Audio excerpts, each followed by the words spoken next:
আজকে এক শাক বিক্রেতা লাল শাক নিয়ে এসেছে, নিজের ক্ষেতের দেশি লাল শাক, যেটা দেখে আর লোভ সামলাতে না পেরে কিনেই ফেললাম।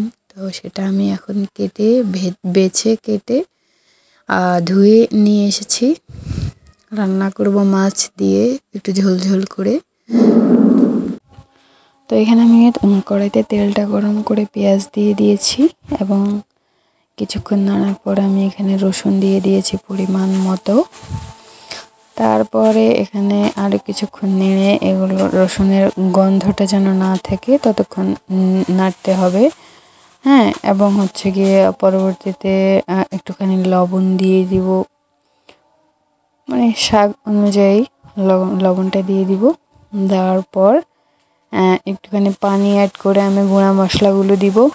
গুঁড়া মশলা বলতে এখানে হলুদের গুঁড়ো, মরিচের গুঁড়ো, এগুলো দিয়ে কিছুক্ষণ কষিয়ে তারপরে কাঁচামরিচটা দিব। কাঁচামরিচটা আগে পেঁয়াজের সাথে অনেকে দেয়, কিন্তু আমি এটা দেওয়া পছন্দ করি না।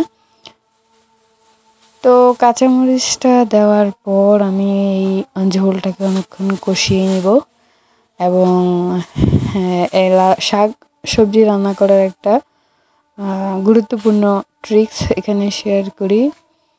হাই হিটে যদি শাক সবজি রান্না করা হয় এবং ওপর দিয়ে যদি এক চিমটি চিনি ছিটিয়ে দেওয়া হয়, তাহলে শাক এবং সবজি এগুলোর কালারটা একদম সেম টু সেম থাকে এবং দেখতে অনেক সুন্দর দেখা যায়, কালারটা ফ্যাকাশে হয়ে যায় না।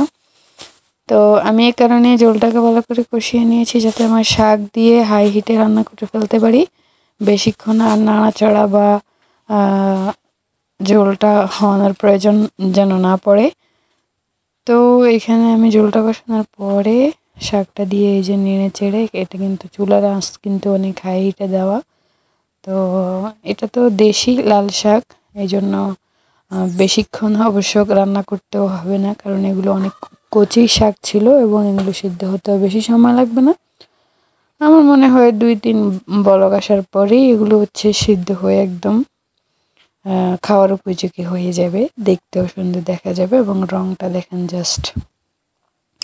ক্যামেরায় অবশ্য রঙটা পুরোপুরি পারফেক্টভাবে আসেনি, তারপরও যতটুকু দেখা যায় আর কি। আমি এখানে আগে ভেজে রাখা মাছগুলো দিয়ে দিলাম, যাতে মাছের যেই রস বা স্বাদ এটা শাকের ভিতরে ঢুকে যায়, কারণ শাকটা তো আর আমি বেশিক্ষণ রান্না করবো না, এটা হাইটে দেওয়া হয়েছে।